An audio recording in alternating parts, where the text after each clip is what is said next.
Yo, what's up with y'all boys? Hey man, I appreciate y'all tapping in today. But hey man, check me out. So today I'll be showing y'all how to make some authentic vintage sounding samples, right? On the darker side. What the fuck? Yeah, that sounds good, man. I'll catch you in about 30 minutes, alright? Alright, brother, man. And that was my boy Mayo, bro. Shout out my boy Mayo. You feel me? But let's get back to the video. But yeah, man, I'll be showing y'all how to make some authentic dark vintage samples, man. I'm gonna really try and put y'all boys on game. So this is definitely a video that you want to tap into. You know what I'm saying? I'll be going in detail, in depth about my creative process, my creative approach, my intentions behind the notes, the sound selection, all that good stuff, you feel me? But hey man, without further ado, let's get straight to the money. Alright, bro, so real quick, I'm gonna break down how we about to approach this because it might be a little lengthy. So I'm gonna break down the melody first, and then after that we gonna go ahead and dive into all the effects and stuff, the real sauce. But yeah, man, let's cover the first element. Alright, so surprisingly, the first element that we added was actually this bass from Contact.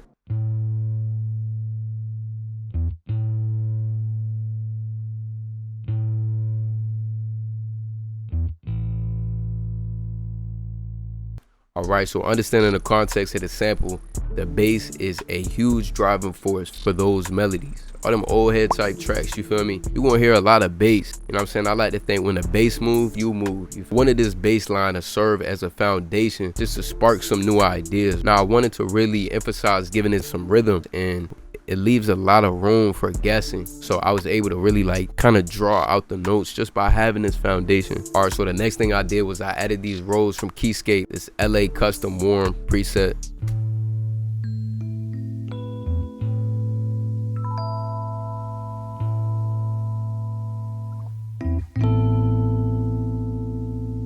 All right, so something to note off rip is I don't have this this note on a 1. You know what I'm saying? It follows the bass line. So my intention when adding these rolls was to emphasize the usage of space and also transferring tension, sustaining my notes. I wanted to hold the listener, and also just speaking on tension. If you take a look right here, I have notes that are like together, you know what I'm saying? And I think that joint is called like dissonance, but when utilized correctly, I can add this ease to a sample, but in a good way. Since I wanted to be dark, also have some ear candy. I'm saying music is all call and response. So I wanted to really focus on keeping the listener engaged and holding them in this ominous place where they still got to resolve to this note right here. All right, so now that we had the bass and the Rhodes, you feel me? That's kind of like the bulk of the idea that I wanted to achieve, but I wanted to give the sample some more character. So I came in and I added these 2 pianos, you know what I'm saying? I ended up layering them because I wasn't really getting the sound that I wanted. So together they kind of helped me express that.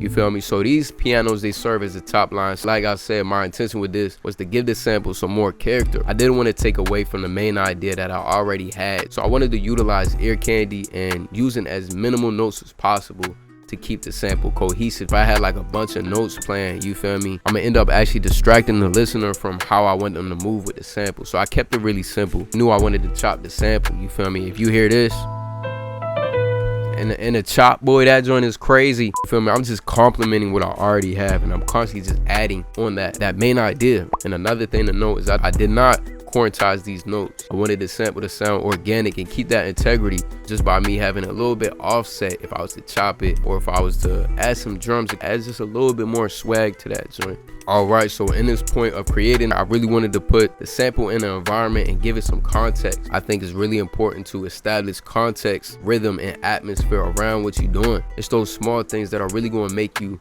feel how that joint is trying to make you feel, if you feel what I'm saying. So I went ahead and added these little orchestral percussion.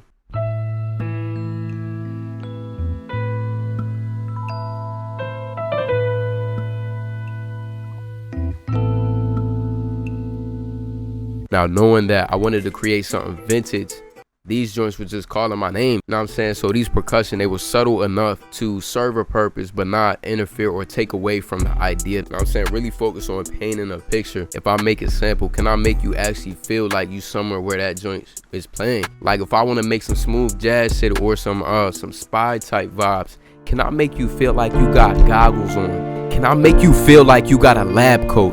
Can I make you But yeah, after we added those small percussion, I felt like the sample was finally getting somewhere. I have a main idea for how I want to go about it, and I want to stay true to that. I don't want to take the listener away or add something to clutter the ear. You know what I'm saying? I think, like, bro, it takes so much discipline and diligence to keep something simple. Like, if you really study the game, like people like Rick Rubin, they specialized in reduction. You know what I'm saying? Like, what is unnecessary? You don't need a bunch of crazy sounds. Like, I have this main idea. How can I run with this and add embellishments and points of emphasis? So that's kind of how I wanted to approach everything else. Instead of making melodies, I'm just trying to move the tension of the main idea. If that makes sense, you know what I'm saying? Drop a comment. What the fuck are you talking about? What are you talking about?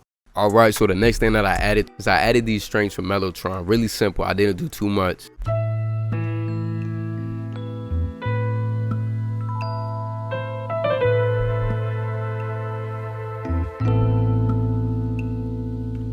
You feel what I'm saying? It's nothing crazy, but I wanted to add a point of emphasis in the samples. I'm not really worried about adding anything else. I just want to complement what I already added. All right, so the next thing I did is I came in with this flute.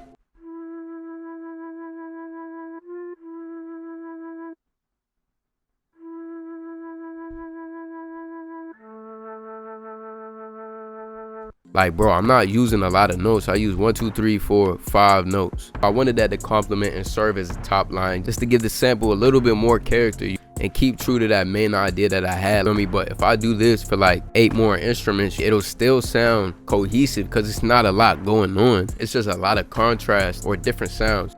All right, so after that, I wanted to add a more cinematic feeling to this sample, and I also wanted to give it some motion and allow it to breathe. So I came in with these lovely strings right here.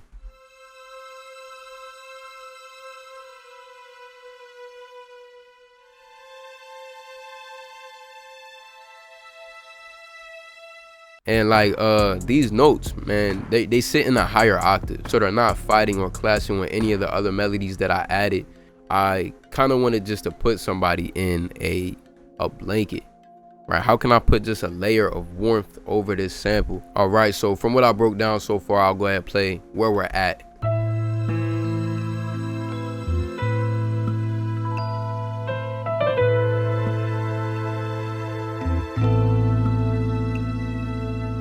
Bro, all of these are small amounts of notes just working cohesively together to create a much bigger idea. So the first thing I added with that intention was this pluck.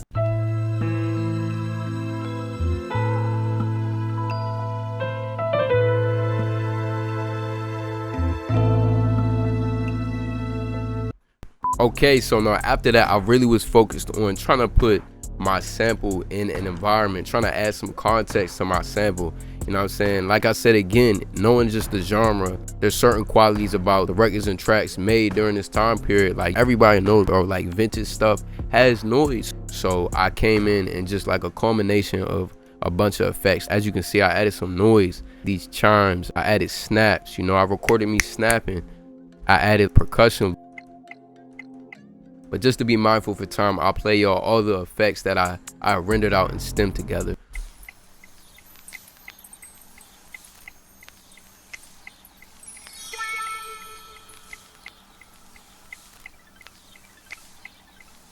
It's just a subtle top layer, but bro, I'm telling you, whenever you add texture to your samples, it can really set the tone and take your samples to the next level.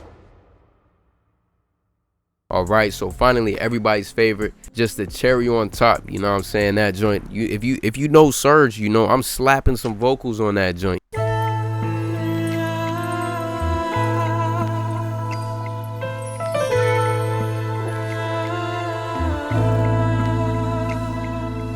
Now, why did I say la? I could have said anything, and when it comes to samples, bruh, you might be able to get away with it, but since I went into this session with the intent of knowing that somebody's gonna add some drums and vocals over top of it, I said la so it doesn't fight or clash with anything that's gonna be added after. It's not gonna clash with any drums, it's not gonna clash with any lyrics. It just serves its purpose and adds this extra swag. Like when you speed up vocals, yo, that joint sound fire, so I had to slap them. I had to.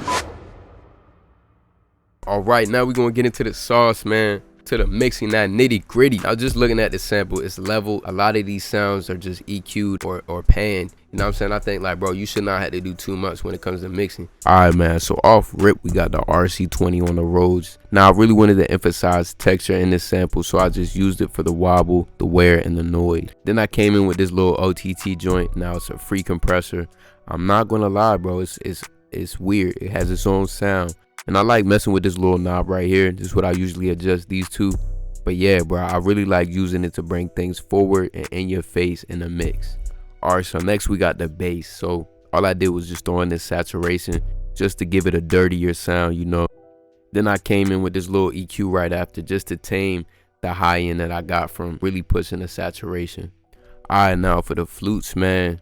You know, basic EQ, just taking out some of the highs and some of the lows. I'm trying to get it to sound warm and cohesive with the mix.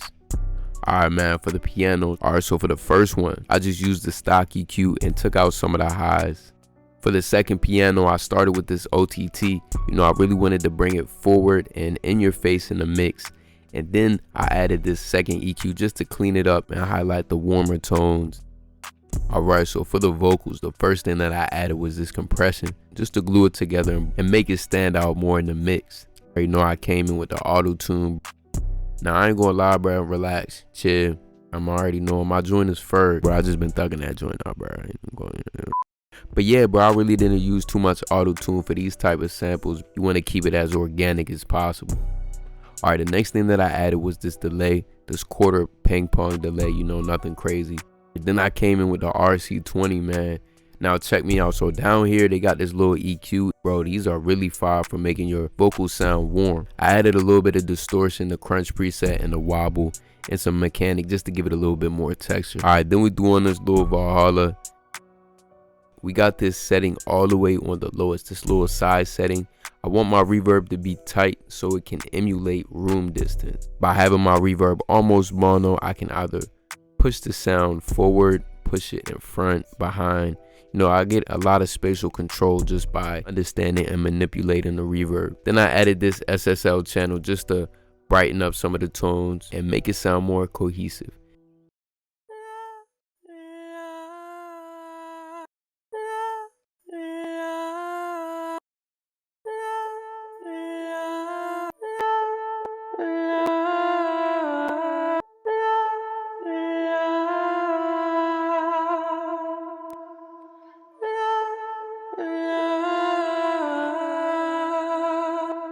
Alright, so next we got the strings. Now you can see I just used the stock EQ, boosted some of the highs. And for the other cinematic strings, there's nothing on the channels. For these little plucks, just basic EQ.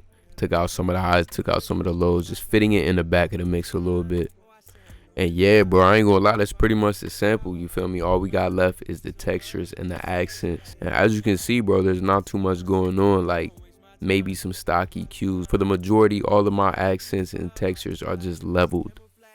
Alright, so the last thing that I ended up adding is this SSL EQ. Just tweaking some of the highs, some of the lows, and the mids just to really bring out an analog warmth to the sample. Now this is post-processing, so I really just wanted to be the icing over the cake. It's not going to be too evident, but it's really going to help me solidify that sound that I want.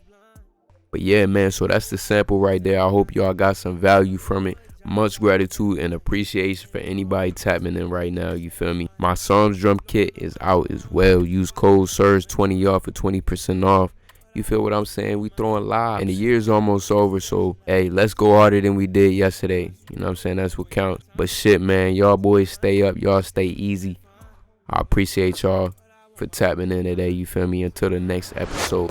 So I say I'm doing fine, but I want my peace of mind. You say that shit like every time. Swearing you won't waste my time.